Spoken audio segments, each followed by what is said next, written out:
দর্শক আপনাদেরকে দেখানোর চেষ্টা করছি যে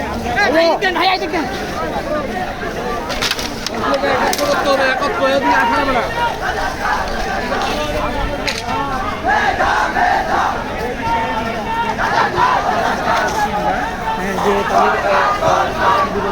তাদের বিরোধী যে বক্তব্যের স্লোগান রয়েছে সেগুলো দিচ্ছেন এবং রাস্তা আগুন জ্বালিয়ে রেখেছেন। এর আগে দফায় দফায় সংঘর্ষ হয়েছিল, নিয়ন্ত্রণে আনতে পারেনি। তবে পুলিশের ভূমিকা দুই পক্ষ ছাত্রলীগ আর কোঠা বিরোধী আন্দোলনের যে সংঘর্ষ রয়েছে সেটা এখন থমথমে বিরাজ করছে এবং তারা আগুন জ্বালিয়ে দেখছেন। সুপ্রিয় দর্শক আপনাদেরকে দেখানোর চেষ্টা করছি যে এক পাশে রয়েছেন পুলিশ আর এক পাশে রয়েছেন হচ্ছে আমাদের কোঠা বিরোধী আন্দোলন যারা রয়েছেন ছাত্ররা, তারা এক পাশে অবস্থান করছেন টায়ার এবং আগুন জ্বালিয়ে অবরোধ করে রেখেছেন এবং আপনারা দেখছেন যে আগুন জ্বালিয়ে রাস্তা অবরোধ করে রেখেছেন। এদিকে পুলিশের দিকে আপনারা একটু লক্ষ্য করুন, তারা এই জায়গায় অবস্থান করছেন।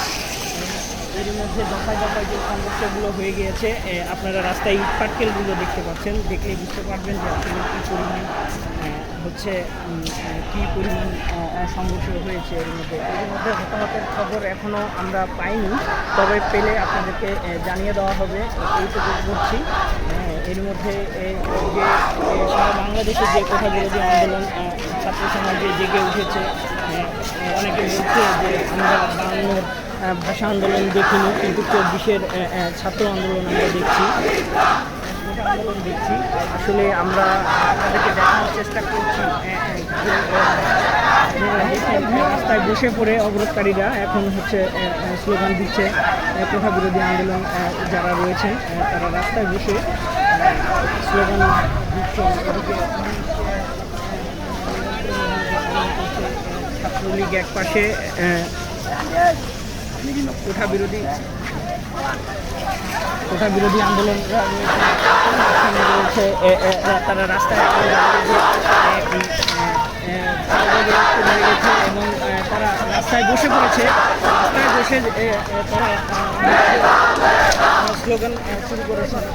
কোঠা বিরোধী যে স্লোগান রয়েছে সারা বাংলাদেশ আজকে উত্তাল রয়েছেন।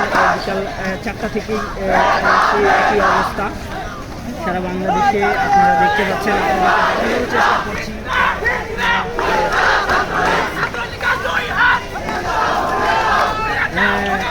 ছাত্রলীগকে নিয়ে কিছু বক্তব্য স্লোগান রেখেছেন।